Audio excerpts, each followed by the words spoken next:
اس تو بڑھ کے پھر کوئی کریم نہیں. جدی شان کیا ہے؟ ارحم الراحمین. ارحم الراحمین دا کیا مطلب ہے؟ کہ جس تو ود کے کوئی رحم کرن والا نہ ہوئے، جس تو بڑھ کے کوئی رحم فرمان والا نہ ہو. حضرت ابو مالک رحمۃ اللہ میں واقعہ یاد آیا. حضرت ابو مالک رحمۃ اللہ تعالی علیہ آپ ایک دفعہ اپنی سواری دے ہوتے، غالباً گدے دے ہوتے سوار ہو کے نا سفر فرما رہے سن. اچانک ایک ڈاکو سامنے آ گیا. ڈاکو سامنے آیا، انہیں اترو جی تلے تھلے اترو، اتار دیتا. جو سامان وغیرہ آپ دے کول سی وہ سارا لے کے نا، تلوار تو ویسے انہیں پکڑی سی. کہنے لگا حضرت جی تکڑے ہو جاؤ. پھر آپ نے فرمایا امی ہر سارا کچھ جو کچھ میرے کول ہے سی وہ تو سارا کچھ لے لیے، اور جی کی چاہیے ہے تینوں؟ کہنے لگا حضرت میں تینوں زندہ تک کوئی نہیں جان دینا. بھئی کیوں؟ کہنے لگا جی تانوں اتھوں زندہ اگر جان دیتا تساں جا کے کسی نے پھر ہوشیار خبردار کرو گے یا مینوں پکڑواؤ گے.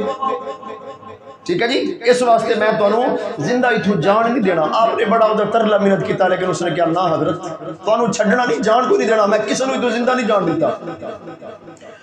جس وقت وہ اپنی ضد دے اتے اڑیا رہا نا، آپ نے فرمایا اچھا میاں چل تو مینوں اتنی تا اجازت دے، میں 2 رکعت نماز تا پڑھ لواں. چل جی میرا آخری وقت ہے، 2 رکعت نماز تا پڑھ لواں نا، اللہ پاک توفیق دے. ہاں جی اللہ اکبر. تو فرمایا 2 رکعت نماز دی تے مینوں تو اجازت دینا یار. کہنے لگا چلو ٹھیک ہے جی تانوں اجازت.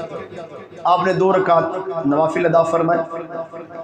اس تو بعد بعض روایات دے وچ بھی سجدے دے وچ کھڑے ہوئے، بعض روایات دے وچ بھی نماز تو فارغ ہو کے نا تے آپ اٹھ کھڑے ہوئے.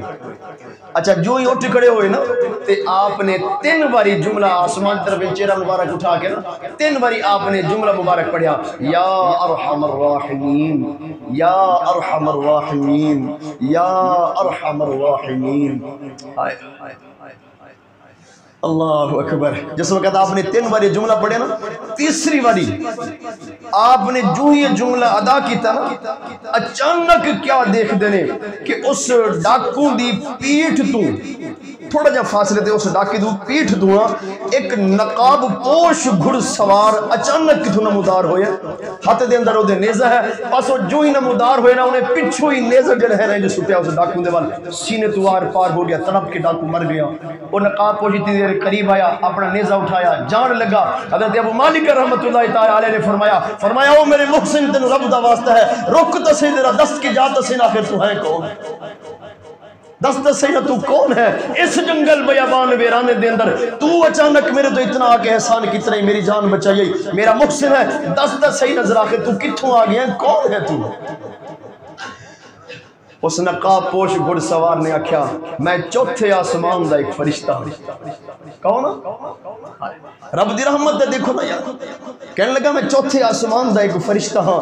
جدو تسا پہلی باری آکھیا نا یا ارحم الراحمین یا ارحم الراحمین، تو فرمایا آسمان دے دروازے دے اوتے دستک ہون لگ پئی.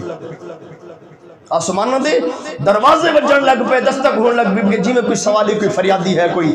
فرمایا جدو تسا تیسری باری آکھیا یا ارحم، دوسری باری آکھیا یا ارحم الراحمین، رب دی ذات نے فرمایا کون ہے جڑا میرے اس بے یار مددگار بندے دی مدد کرے گا؟ کون ہے؟ تو میں عرض کی تھی یا اللہ میں جاندہ ہاں. تب تسا جس وقت تیسری باری آکھیا نا یا ارحم الراحمین، میں اس وقت چوتھے آسمان تو تواڈی مدد واسطے رب دے حکم دے نال زمین تے پہنچ چکا. دیکھو اندازہ لگا رب کتنا رحمان الرحیم ذات، رب کتنا کرم فرمان والا ہے. اور فرمایا نا ہم تو مائل بکرم ہیں کوئی سائل ہی نہیں، ہم تو مائل بکرم ہیں کوئی سائل ہی نہیں، اور راہ دکھلائے کسے کوئی راہ روئے منزل ہی نہیں.